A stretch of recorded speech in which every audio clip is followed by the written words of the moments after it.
Nous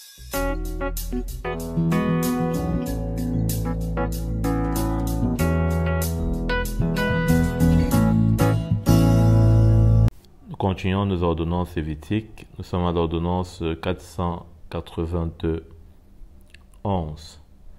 Alors, allons dans Deutéronome au chapitre 11 à partir du verset 16. Veillez bien sur vous-même, ne vous laissez pas persuader dans votre cœur de vous détourner pour servir d'autres dieux et vous prosterner devant eux.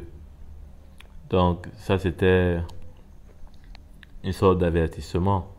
Et nous voyons comment Jésus, dans Matthieu au chapitre 26 à partir du verset 41, il dit « Veillez et priez afin que vous ne tombiez pas dans la tentation. » L'esprit est prompt, donc dans d'autres versions ça dit bien disposé.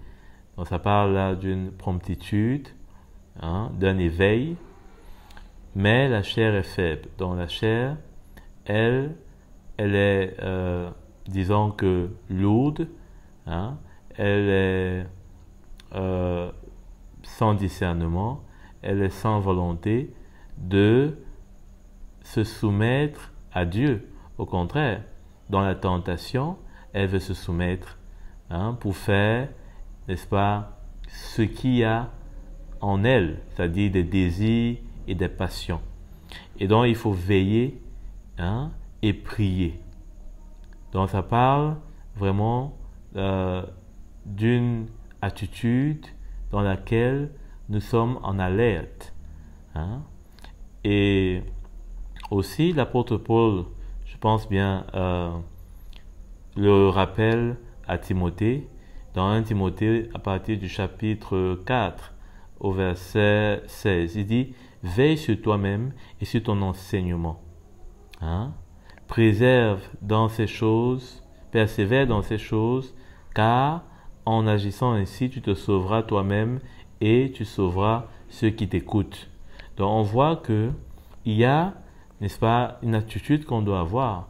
C'est celle d'un soldat qui est, n'est-ce pas, toujours en garde, toujours paré, toujours, n'est-ce pas, les armes à la main et bien, disons, sobre et de ne pas dormir. Parce que l'ennemi, nous le savons, il rôde et notre chair ne sera pas notre meilleur allié. Au contraire. Donc, ordonnance 492, allons toujours dans Deutéronome, à partir du chapitre 26, au verset 12, il est écrit « La troisième année, l'année de la dîme, lorsque tu auras fini de prélever toute la dîme et tes produits, tu donneras aux Lévites, à l'étranger, à l'orphelin et à la veuve. » Tu la donneras aux Lévites, donc à l'étranger, à l'orphelin et à la veuve. Ils mangeront à satiété dans ta ville. Tu diras devant l'Éternel ton Dieu, j'ai enlevé de ma maison ce qui est consacré et je l'ai donné aux Lévites, à l'étranger, à l'orphelin et à la veuve, conformément à tous les ordres que tu m'as prescrits. Je n'ai transgressé ni oublié aucun de tes commandements. Je n'ai rien mangé de tout cela quand j'étais en deuil. Je n'en ai rien fait disparaître pour un usage impur, et je n'en ai rien donné à l'occasion d'un décès. J'ai obéi à l'Éternel, mon Dieu, j'ai agi conformément à tout ce que tu m'as ordonné. Regarde depuis ta demeure sainte, depuis le ciel, et bénis ton peuple, Israël, et le territoire que tu as donné, comme tu l'as juré à nos ancêtres, ce pays où coule le lait et le miel. Donc là, c'était pratiquement une prière. Et au verset 16, il dit « Aujourd'hui, l'Éternel, ton Dieu, t'ordonne de mettre en pratique ses prescriptions et ses règles. Il t'ordonne. Tu les respecteras et les mettras en pratique de tout ton cœur et de toute ton âme. Aujourd'hui, tu as fait promettre à l'Éternel Hein. Tu as fait promettre à l'Éternel qu'il sera ton Dieu, pourvu que tu marches dans ses voies. Donc ici, on voit que cette troisième année, qui était l'année de la dîme, eh bien, permettait à ce que les Lévites, l'orphelin, bref, ceux qui n'avaient pas un héritage, hein, parce que l'orphelin, ben, il pouvait hériter de qui, hein? Il n'avait personne pour lui venir en aide. La veuve, pareil, hein, ainsi que le Lévite, qui d'ailleurs lui n'avait pas d'héritage au milieu du peuple d'Israël, hein, parce qu'il était au sacerdoce. L'étranger, pareil, qui, bien sûr, il n'était pas juif, donc il ne pouvait même pas avoir d'héritage. Mais le Seigneur pensait à eux. Hein, et comment il est dit que en faisant cela, eh bien, on respectait les commandements du Seigneur, en mettant en pratique ses prescriptions, et le Seigneur en retour était fidèle. Donc c'était comme un contrat où on faisait signer à Dieu, eh bien, qu'il devait bénir le peuple en échange de ce qu'on devait mettre en pratique ses commandements. On voit que Dieu vraiment avait un attachement pour que les Juifs puissent mettre en œuvre, hein, en pratique ses commandements, et pour cela, il était même prêt à les bénir, hein, à les bénir rien qu'en mettant ses commandements en pratique. Mais on voit très bien que, eh bien, les Juifs, en les mettant en pratique, déjà c'était pour leur propre bien, parce que cela les évitait, n'est-ce pas, beaucoup de choses. Hein. Au milieu d'eux, on ne retrouvait pas, eh bien, la vie, hein, païenne, méchante, injuste qu'on pouvait retrouver dans les nations étrangères. Et bien plus, le Seigneur les promettait de les bénir. Et cette bénédiction-là, on peut d'ailleurs en lire un extrait dans Malachie, hein, à partir du chapitre 3 au verset 10. Il est dit « Apportez toutes les dîmes à la maison du trésor, afin qu'il y ait de la nourriture dans ma maison. Mettez-moi ainsi à l'épreuve, dit l'Éternel, le Maître de l'univers, et vous verrez si je n'ouvre pas pour vous les fenêtres du ciel, si je ne déverse pas sur vous la bénédiction en abondance. » Alors peut-être dans la Nouvelle Alliance, on aime bien souvent citer ce verset ou le proclamer pour notre compte, mais il ne faut pas oublier que ça c'était pour les Juifs, parce que d'ailleurs, il est dit dans la prière qu'on a lue dans Deutéronome 26, à partir du verset 14, il dit « Je n'ai rien mangé de tout cela quand j'étais endeuillé. Hein? Je n'ai rien fait disparaître pour un usage impur. Je n'en ai rien donné à l'occasion d'un décès. J'ai obéi à l'Éternel, mon Dieu. J'ai agi conformément à tout ce que tu m'as ordonné. » Donc déjà, est-ce que nous sommes sous la loi? Non, puisque c'est à ceux qui étaient sous la loi que, eh bien, tout cela a été ordonné. Hein?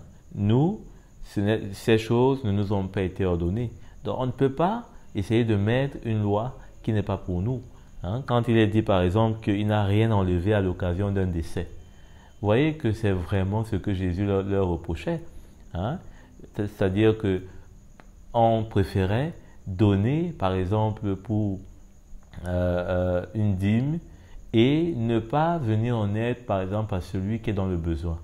Donc c'était vraiment quelque chose de triste, et nous on ne peut même pas prétendre vouloir mettre en œuvre la dîme, puisque nous on est souvent très portés à donner par exemple à quelqu'un qui est endeuillé, et comme surtout pour les Africains, les familles sont nombreuses, les connaissances sont nombreuses, et donc il y a toujours un lien qui nous amène à être pris d'émotion, de pitié et de tristesse pour quelqu'un, et de lui venir en aide.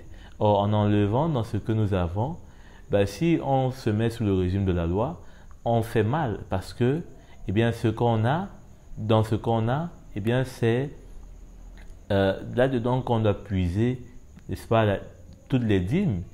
Hein, parce qu'il n'y avait pas que la dîme de la troisième année, il y avait au moins 2 autres encore.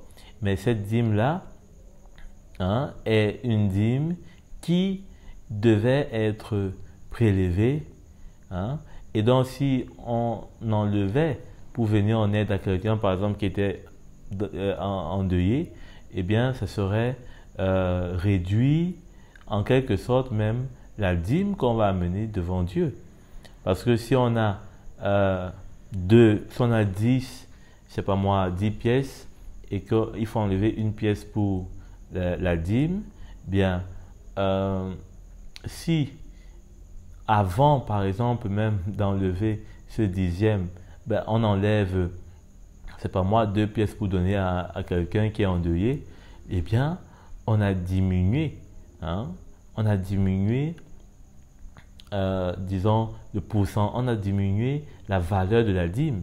Parce que on peut penser que, eh bien, on a enlevé, disons, déjà, il y a une pièce, qui est un dixième des 10 pièces que nous avons. Mais à la lecture notamment de ce passage, il faut comprendre que la contrainte était, n'est-ce pas, de pouvoir satisfaire d'abord la loi. Ce n'était pas de satisfaire quiconque ou, je ne sais pas moi, les penchants de nos cœurs. C'était de satisfaire à la loi. Donc, il fallait d'abord apporter la dîme avant de chercher à faire quoi que ce soit d'autre.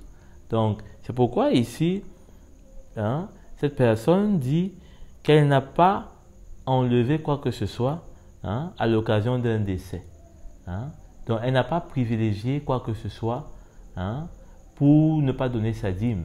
C'était la dîme d'abord et la dîme avant tout. Et aujourd'hui, on retrouve encore des chrétiens qui ont cette attitude. Donc, quand ils sont encore sous la loi, eh bien, parfois, il y a vraiment une lourdeur dans leurs agissements, parce qu'ils ne regardent pas à leur cœur, ils ne regardent pas, ils ne sont pas sensibles à l'Esprit de Dieu, mais leur priorité, même s'il faut mourir après, c'est de donner la dîme. Et c'est vrai que ce n'est pas le sujet, mais j'aurai l'occasion peut-être d'y revenir un peu plus. J'ai déjà parlé quand même sur ce sujet-là, mais le Seigneur apporte de plus en plus de lumière et je crois qu'on en aura tous besoin parce que aujourd'hui, malheureusement, on veut ramener le peuple de Dieu sous la loi et pourtant, c'est bien le contraire que l'apôtre Paul, d'ailleurs, aux Galates, les exhorte à ne pas retourner sous la loi, notamment la loi des ordonnances. Alors, ordonnance 493, donner la première partie de ton blé, de ton vin, de ton huile, de la tente de tes moutons. Allons dans Deutéronome, toujours au chapitre 18, à partir du verset 4. Il est dit, tu lui offriras, au verset 3, voici la part à laquelle les prêtres auront droit sur le peuple, sur ceux qui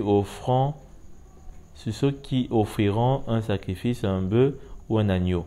On donnera aux prêtres la cuisse, les mâchoires et l'estomac. Tu lui donneras la première partie de ton blé, de ton vin nouveau et de ton huile, ainsi que de la toison de tes brebis, dont leur laine. En effet, c'est lui que l'Éternel, ton Dieu, a choisi entre toutes les tribus pour faire toujours le service au nom de l'Éternel, lui et ses descendants.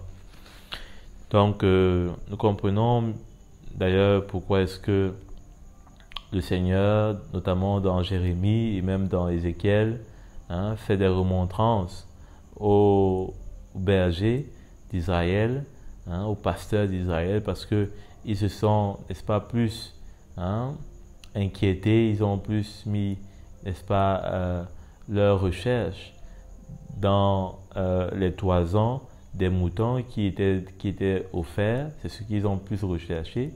Et le Seigneur dit que finalement, son peuple a été abandonné, ils n'ont pas redressé la patte blessée de la brebis, de sa brebis, donc d'Israël.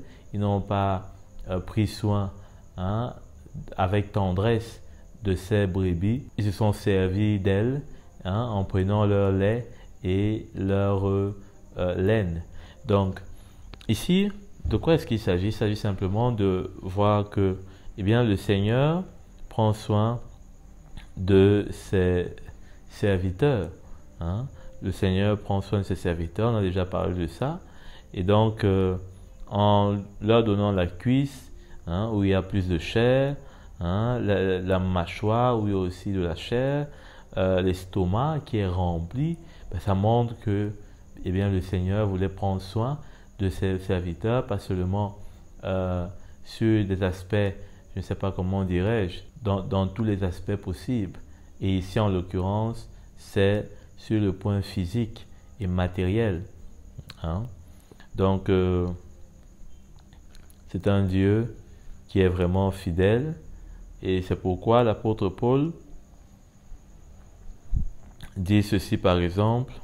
Allons lire dans 1 Corinthiens au chapitre 9 à partir du verset 18. L'apôtre Paul demande ceci. Quelle est donc ma récompense? C'est offrir gratuitement l'évangile que j'annonce sans user de mon droit de prédicateur. Bien sûr que l'apôtre Paul était extraordinaire en disant ceci parce que les serviteurs qui étaient dans le sacerdoce avaient droit de se servir sur ce qui était offert. Mais l'apôtre Paul, pour lui, ce n'était pas simplement maintenant l'occasion de se saisir de tout ce que le peuple, notamment de Corinthe, pouvait disposer. Ce n'était pas pour lui un accès de se faire maintenant des richesses ou alors de pouvoir être celui qui serait en train de les dépouiller parce qu'il leur donne l'évangile. Lui qui avait reçu gratuitement, lui qui avait persécuté l'Église, combien il se voyait sûrement reconnaissant et plutôt honoré de pouvoir transmettre cet évangile maintenant aux païens et de pouvoir le faire sans profiter de quoi que ce soit. Je pense que l'apôtre Paul c'était vraiment pour lui un défi. D'ailleurs, il dit qu'il ne voudrait pas qu'on lui enlève cette gloire, cet honneur. Donc, vraiment, on peut se réjouir qu'il y a des hommes comme l'apôtre Paul qui a montré cet exemple. Ordonnance 494, ne pas faire de favoritisme entre les Lévites. Alors ça c'est dans Deutéronome au chapitre 18 toujours, à partir du verset 6. Lorsque de son plein gré un Lévite quittera l'une de tes villes, l'endroit où il habite en Israël, pour se rendre à l'endroit que l'Éternel choisira et y faire le service au nom de l'Éternel, ton Dieu, comme tous ses frères, les Lévites qui se tiennent devant l'Éternel, il recevra pour sa nourriture une portion égale à la leur. Donc il ne fallait pas de favoritisme, parce que peut-être un Lévite nous était plus familier, etc. Non, il fallait qu'on puisse les considérer égaux.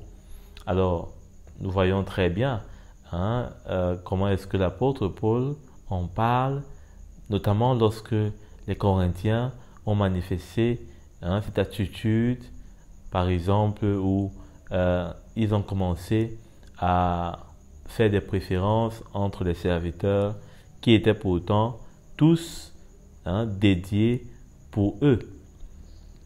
Dans 1 Corinthiens au chapitre 3, on peut brièvement lire, je crois qu'on a déjà lu ce texte, au verset 6, il est écrit, commençons au verset 5.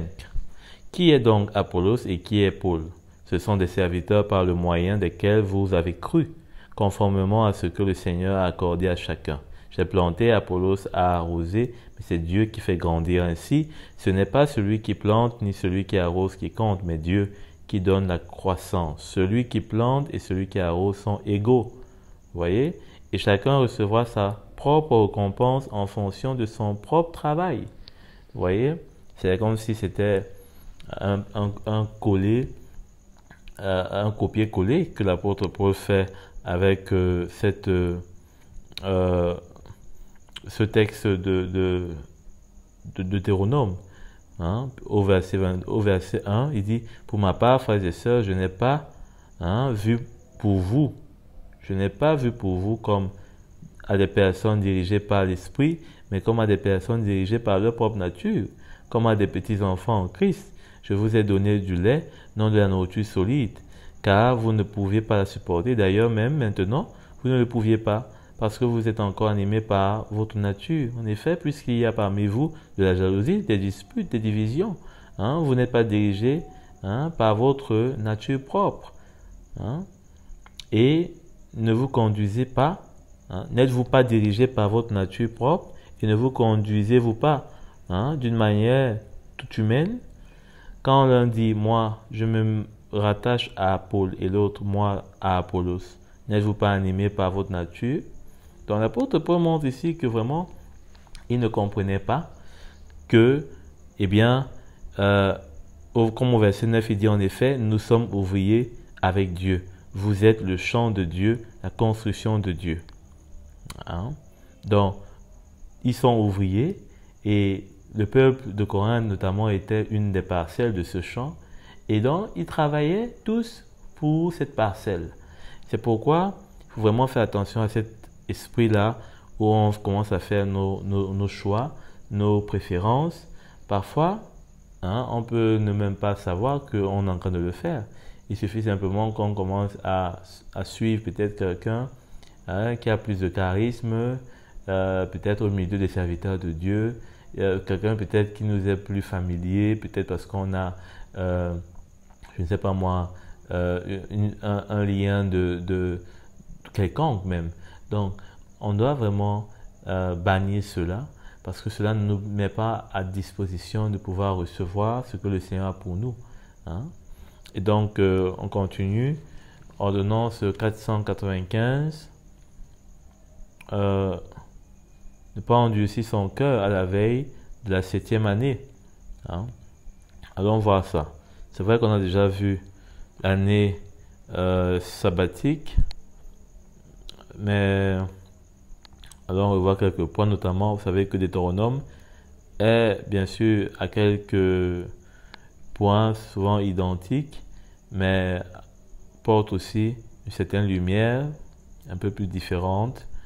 Deutéronome au chapitre 15, le verset 7. Il est écrit: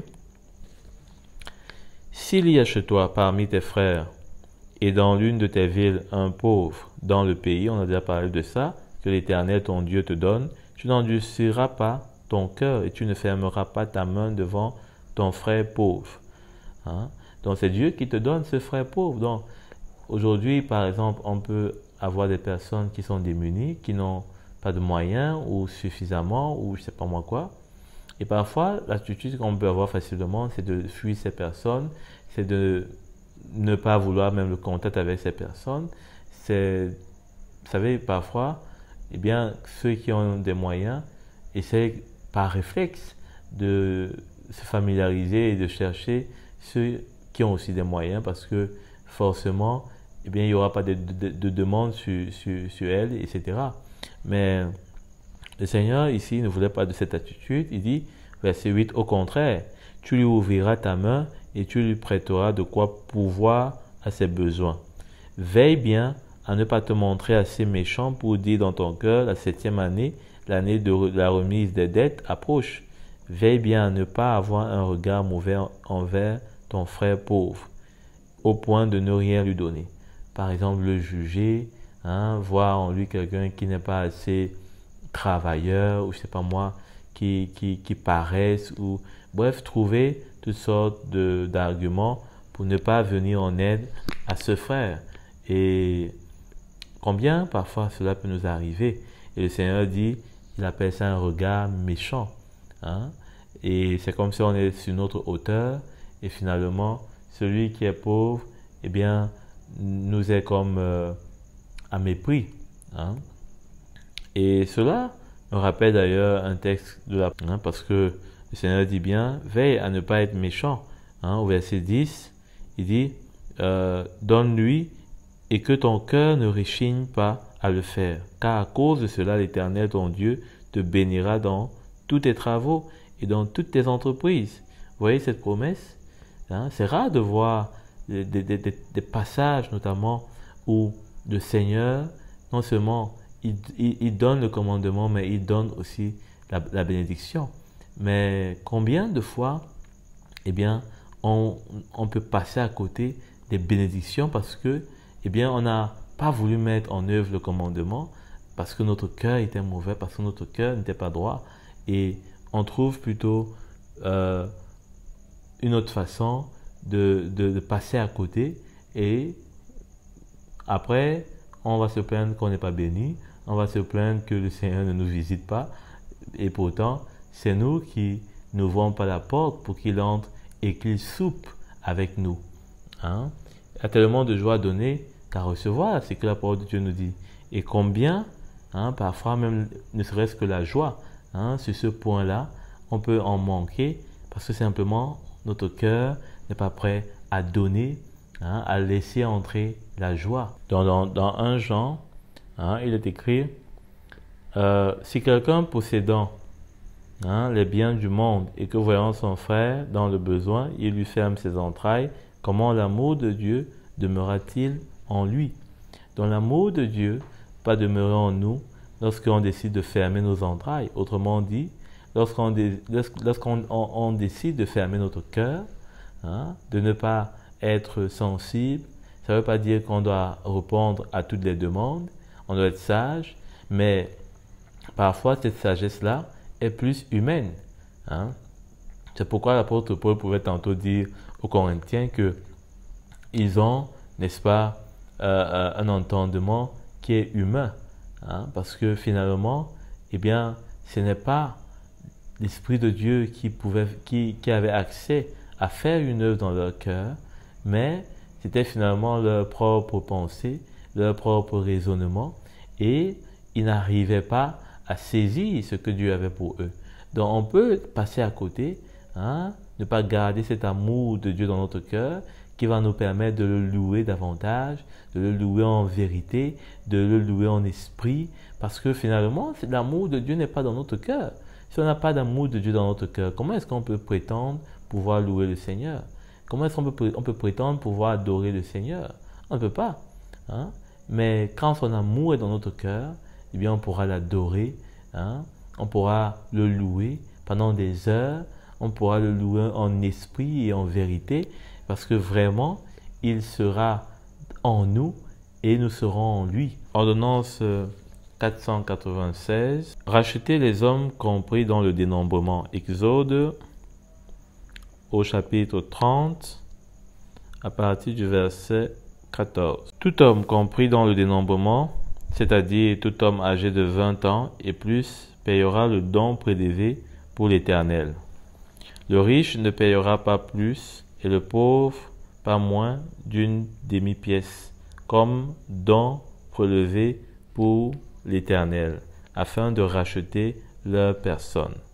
Tu recevras des Israélites l'argent du rachat et tu l'attribueras au travail et de la tente de la rencontre. Ce sera pour les Israélites un souvenir devant l'Éternel pour le rachat de leur personne. Alors, de quoi est-ce que cela parle? Lorsque nous voyons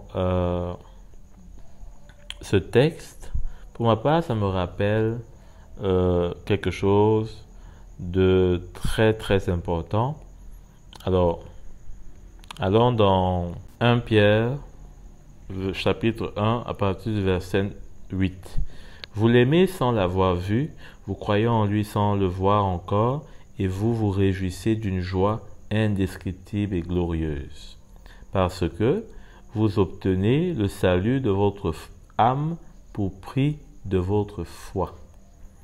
Donc, le Seigneur ici, eh bien, est très clair. Hein?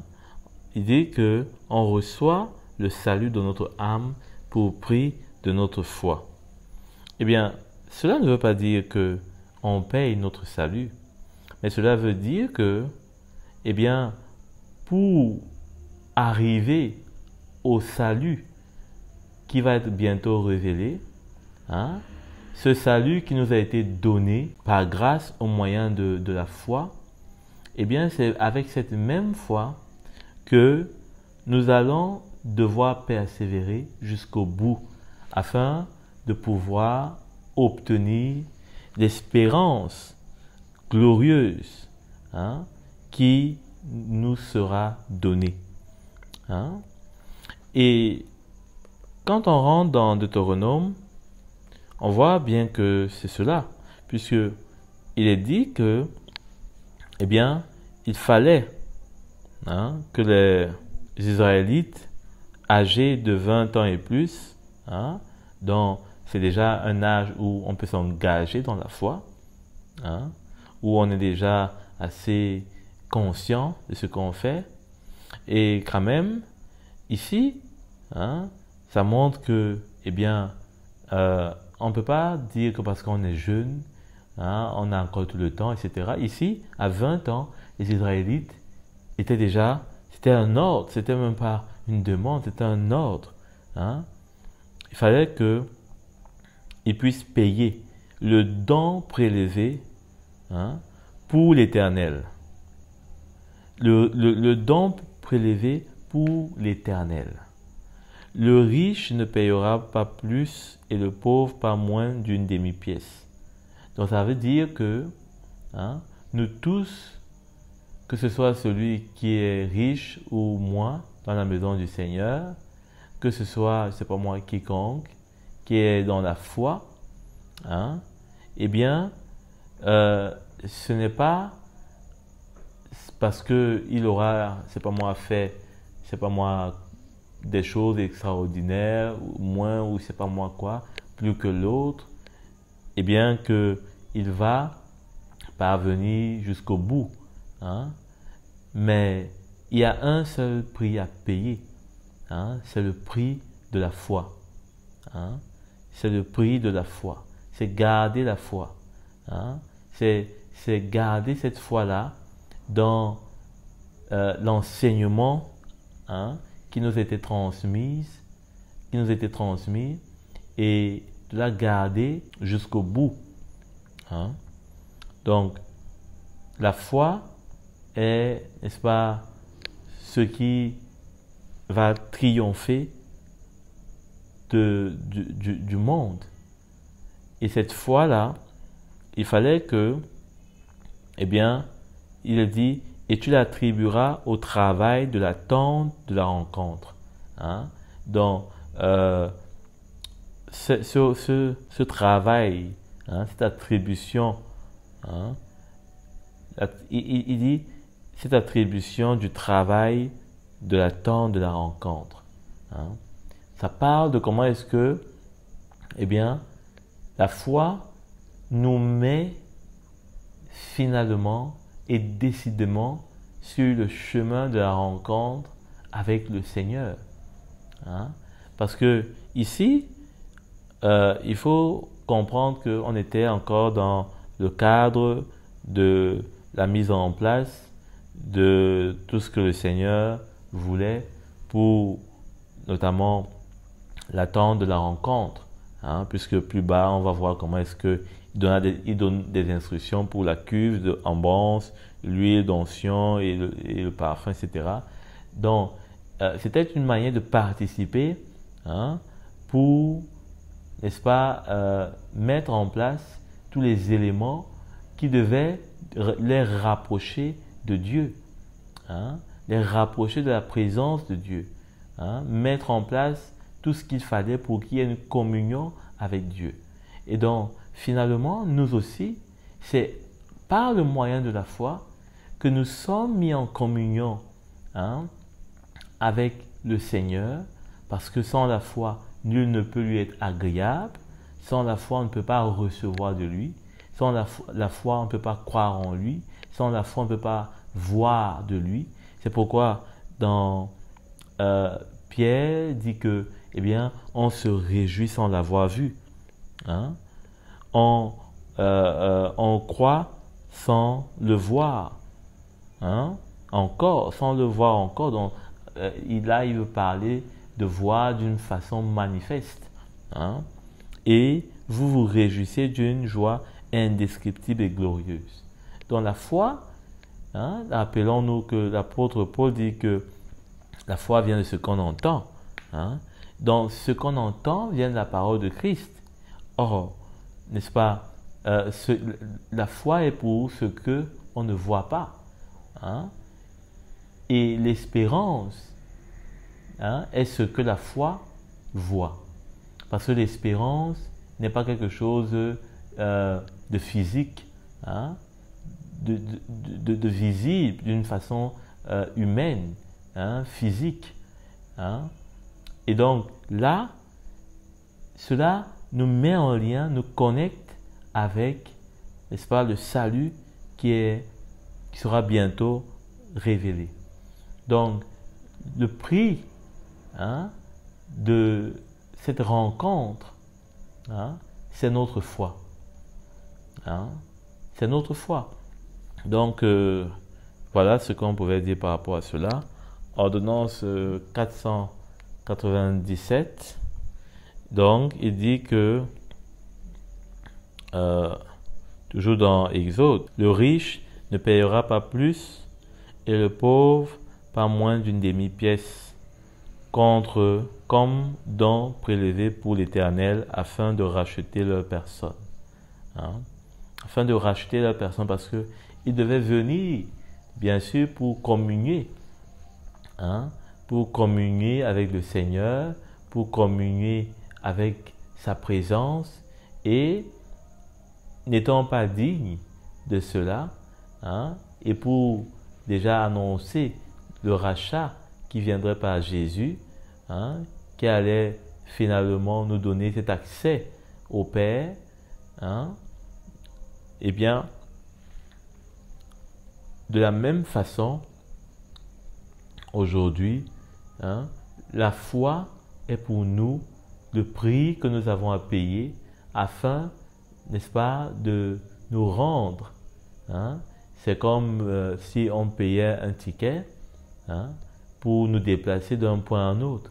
Donc la foi est ce ticket-là que nous prenons et que nous devons payer pour aller à la rencontre maintenant de celui qui nous a appelés.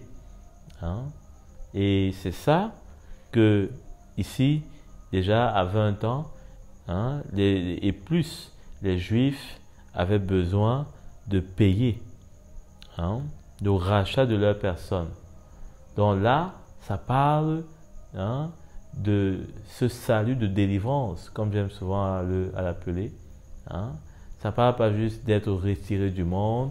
Bien sûr que c'est toujours le salut, puisque même quand on sera glorifié, on sera retiré de ce monde physiquement, puisque aujourd'hui nous le sommes spirituellement seulement. C'est pourquoi Jésus dit que nous sommes dans le monde, mais pas du monde. Voilà. Donc, ordonnance 498, tu recevras des Israélites l'argent du rachat et tu l'attribueras au travail de l'attente de leur rencontre. C'est pourquoi l'apôtre Paul dit d'ailleurs de travailler à notre salut. Je crois que ce travail à notre salut, eh bien, est bien illustré ici. Puisqu'il dit, tu l'attribueras au travail de l'attente de la rencontre. C'est pourquoi on doit travailler à notre salut. N'oublions pas que, étant sur la terre, nous sommes à l'entrée, nous sommes à l'attente de la rencontre. Nous sommes dans l'attente, à l'attente de la rencontre. Parce que nous sommes, n'est-ce pas, sauvés en espérance. Donc nous attendons la glorieuse espérance de notre salut. Quelle est la glorieuse espérance de notre salut? Eh bien, c'est d'être un jour connu comme il nous a connus. C'est de le voir comme il nous a vus. Et c'est de pouvoir être avec lui pour toujours, là où il est. Donc, voilà ce qui nous attend, voilà les promesses qui sont pour nous. Et c'est ce que l'apôtre Pierre essaie et explique, n'est-ce pas, dans cette épître, sur ce point. Ordonnance 499, Exode 35 au verset 20. Il est dit: toute l'assemblée des Israélites sortit de la présence de Moïse, tous ceux qui étaient bien disposés et amenaient de bonne volonté et animés de bonne volonté, notez bien, de bonne volonté, sans obligation, vinrent apporter une offrande à l'Éternel pour les travaux de la tente de la rencontre, pour tout son service et pour tous ses vêtements et pour tous les vêtements sacrés. Des hommes et des femmes vinrent, tous ceux dont le cœur était bien disposé apportèrent des boucles et des anneaux, des bagues, des bracelets, toutes sortes d'objets en or. Chacun présenta l'offrande d'or qu'il avait consacrée à l'Éternel. Tous ceux qui avaient des étoffes teintes en bleu, en pourpre, en cramoisi, du fin lin et du poil de chèvre, des peaux de bélier teintes en rouge et des peaux de dauphin les apportèrent. Tous ceux qui prélevèrent de l'argent et du bronze apportèrent cette offrande à l'Éternel. Tous ceux qui avaient du bois d'acacia pour les objets destinés au service l'apportèrent. Toutes les femmes qui avaient des habiletés se mirent elles-mêmes au filage et elles apportèrent le résultat de leur travail. Des fils teints en bleu, en pourpre, en cramoisi et du fin lin. Toutes les femmes dont le cœur était bien disposé, vous voyez, c'est toujours cette bonne disposition, et qui avaient de l'habileté filèrent du poil de chèvre. Les chefs du peuple apportèrent des pierres d'onyx et d'autres pierres pour la garniture de l'éphod et du pectoral, des aromates et de l'huile pour le chandelier, pour l'huile d'onction et pour le parfum odorifiant. Tous les Israélites, hommes et femmes dont le cœur était disposé à contribuer à l'œuvre que l'Éternel avait ordonnée par l'intermédiaire de Moïse, apportèrent des offrandes volontaires. Vous voyez, c'est ça qui est intéressant. Les offrandes volontaires à l'Éternel. Voilà. Et ici, bien sûr que c'est une ordonnance qui n'est pas vraiment une, parce que c'était ponctuel, mais on relève juste par là que dans l'Ancienne Alliance, l'offrande volontaire, notamment pour la construction, la fabrication du tabernacle, qui est la pièce centrale du sacerdoce,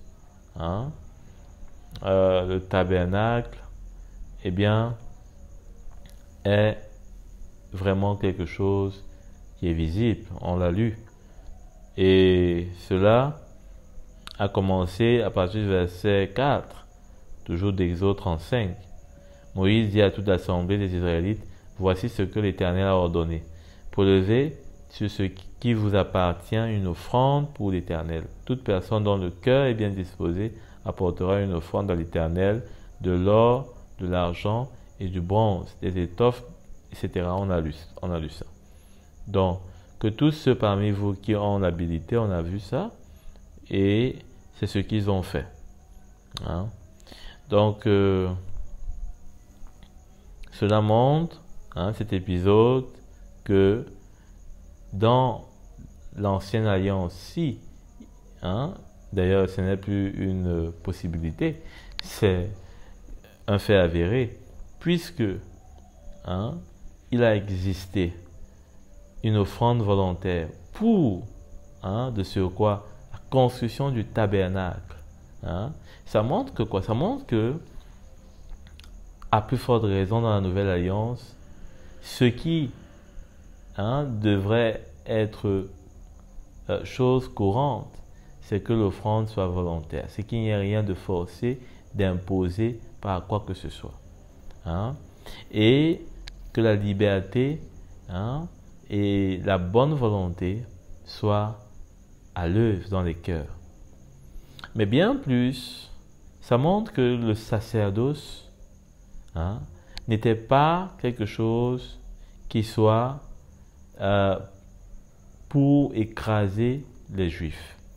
Ça montre qu'au contraire, le sacerdoce était pour amener les Juifs à être libres, puisque si il fallait construire le tabernacle avec des offrandes volontaires, ça montre que le Seigneur, l'Éternel Dieu, ne voulait que rien ne soit associé à la construction de ce tabernacle qui soit, qui puisse provenir des choses imposées. Autrement dit, que les cœurs ne soient pas libres et volontaires de pouvoir, n'est-ce pas, participer à l'adoration dans la liberté. Donc la liberté est quelque chose qui est déjà voulu dès l'Ancienne Alliance. Ce n'est pas une nouveauté dans la Nouvelle Alliance, mais bien sûr que c'est quelque chose qui finalement est passé, disons, d'un cadre voulu à un cadre restreint, un cadre restreint, parce que au final, Dieu a voulu révéler ce qu'il y avait au fond de leur cœur, eh bien, à travers la loi, à travers toutes sortes d'impositions. Mais on voit ici que, puisque en construisant ces choses, la loi était donnée, les 10 commandements, mais les ordonnances, n'est-ce pas, ont suivi bien après. Les ordonnances ont suivi bien après. Notamment lorsqu'il y a eu cette fabrication du veau d'or. Fabrication du veau d'or, le Seigneur a vu par là que ce peuple était rebelle, était prostitué. Parce que la fabrication du veau d'or est mentionnée, mais bien avant la fabrication du veau d'or, on voit, en tout cas pour ma part, un élément qui est frappant. C'est dans Exode au chapitre 31. Le Seigneur parle des artisans qualifiés par l'Esprit. Cela montre que, véritablement, les ordonnances lévitiques sont existantes par rapport à la dureté de cœur, par rapport, n'est-ce pas, à l'attitude du mépris que ce peuple juif a eu envers Dieu. Et finalement, il a mis sur eux, d'ailleurs le Seigneur le dit, quand ils sont allés, n'est-ce pas, en déportation, il a changé le joug de bois en joug de fer. Changer le joug de bois en joug de fer. Donc, on doit faire attention parce que aujourd'hui, nous qui sommes sous la Nouvelle Alliance, nous pouvons maintenant, c'est pourquoi l'apôtre Paul nous met en garde, que la liberté n'est pas une occasion de faire ce que nous voulons, de marcher d'ailleurs par rapport à la chair, pour faire nos propres désirs, mais au contraire, c'est pour marcher par l'esprit. Hein? Donc, nous revenons à ce que Dieu a voulu, hein, de marcher par l'esprit, parce que les artisans, hein, eh bien, déjà dans l'Ancienne Alliance, qui fabriquaient tout ce qui devait entrer dans le sacerdoce, était conduit par l'esprit. Je vous lis simplement un extrait de cela. Allons voir ça dans Exode 31. Il est donc écrit à partir du verset 1. L'Éternel dit à Moïse, « Sache que j'ai choisi Bethsalel, fils d'Uri et petit-fils de Hur, de la tribu de Juda. Je l'ai rempli de l'Esprit de Dieu, d'habileté, d'intelligence et de savoir-faire pour toutes sortes de travaux. Je l'ai rendu capable de faire des inventions, de travailler l'or. » Hein, travailler l'or. Avec l'Esprit de Dieu, nous travaillons comme de l'or. Hein. Il nous polit. Hein. Il est là pour nous témoigner de la justice. Ce sont ces instruments pour nous polir. Hein. Donc, nous convaincre du péché. Alors, l'argent, le bronze, de graver les pierres, hein, à en chasser, hein, de travailler le bois, de réaliser toutes sortes de travaux. Donc on voit que ici, il est rempli, hein, du Saint-Esprit, hein, de l'Esprit de Dieu. Donc c'est vraiment une particularité. C'est pas quelque chose qu'on va lire partout, mais ça montre bien que, eh bien, avant la loi, le Seigneur a fait intervenir la promesse, il a fait intervenir son Esprit, hein, il a fait intervenir la liberté. Et quand on regarde de près ce texte, ou ce livre, devrais-je dire, d'Exode, on peut voir un peu l'image du livre de Romains, qui aussi est très bien tracé, afin de montrer comment est-ce que le Seigneur a prévu, notamment, que la nouvelle alliance soit, disons,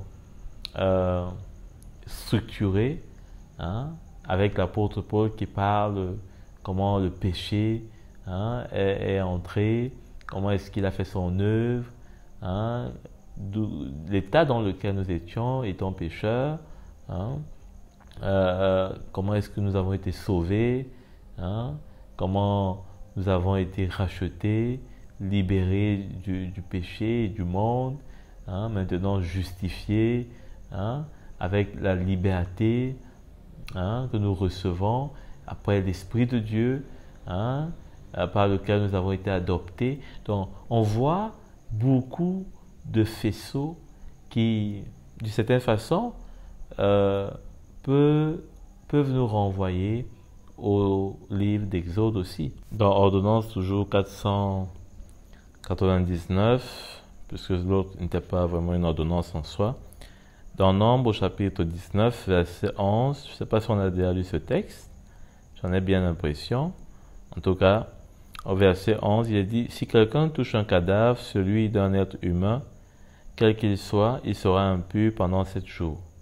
Il se purifiera avec l'eau le 3e et le 7e jour, et il sera pur. En revanche, s'il ne se purifie pas le 3e et le 7e jour, il ne sera pas pur. » Donc, toute personne qui touche un cadavre, celui d'un être humain mort, sans se purifier, rend impur le tabernacle de l'Éternel.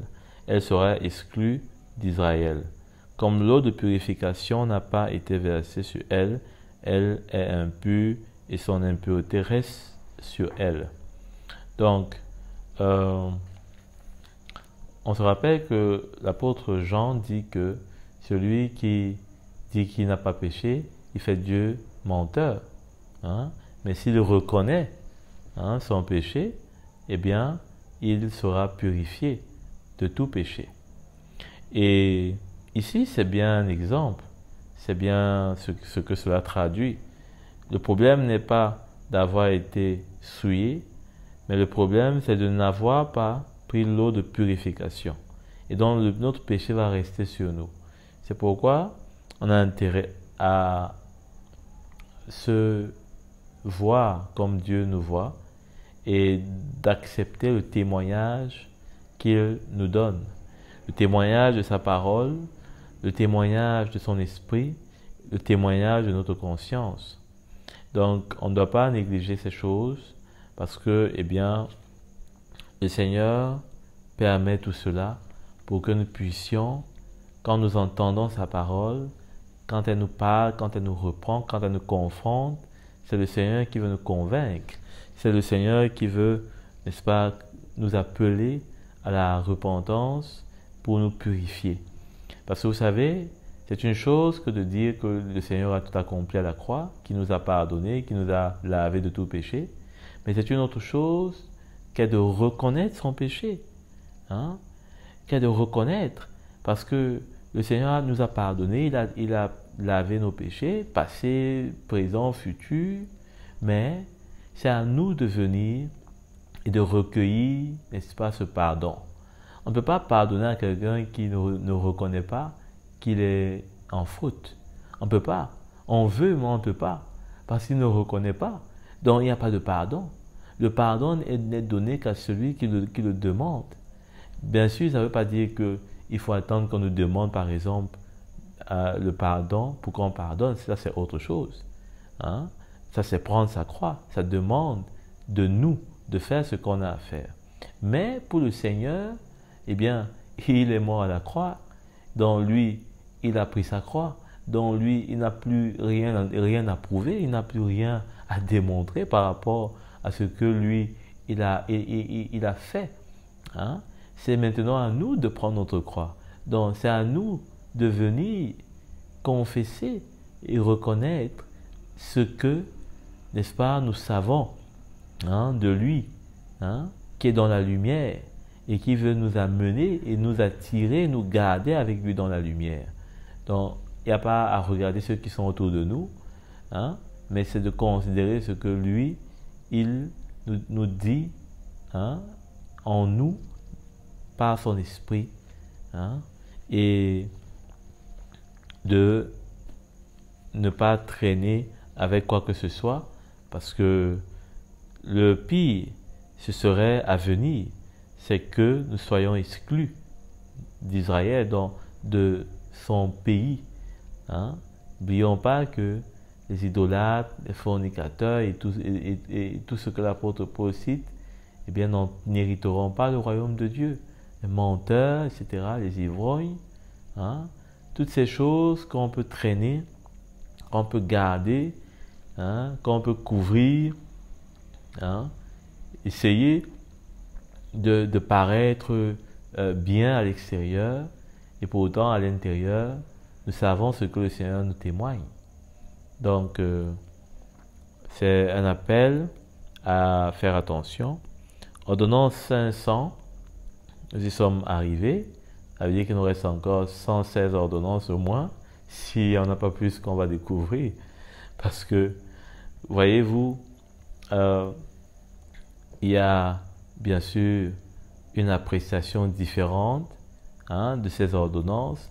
Certaines semblent être uniques, certaines semblent être détaillées, certaines semblent être en fait pas du tout des ordonnances. Donc, je crois qu'il vaut mieux, en tout cas pour ma part, de parler simplement des ordonnances lévitiques sans en arrêter un chiffre. Dans Lévitique, au chapitre 16, à partir du verset 32, celui qui fera l'expiation, c'est le prêtre désigné par onction et établi dans ses fonctions pour succéder à son père en tant que grand prêtre. Il mettra des vêtements de lin, des vêtements sacrés, il fera l'expiation pour le sanctuaire, il fera l'expiation pour la tente de la rencontre, il fera l'expiation pour les prêtres, etc. Alors, une fois par an, se fera l'expiation pour les Israélites à cause de leurs péchés. Donc, ici on voit bien sûr que c'est Jésus qui a fait l'expiation une fois pour toutes. Donc, un peu pour dire une fois par an. Puisque déjà Jésus, on l'a vu, il a publié une année de grâce. Donc, il a fait l'expiation une fois pour toutes. Et l'auteur des Hébreux nous dit que, eh bien, il est paru à la ressemblance de Melchisédek. Hein? Donc, il est grand prêtre. Alors, voilà ce qu'on peut dire par rapport à ça.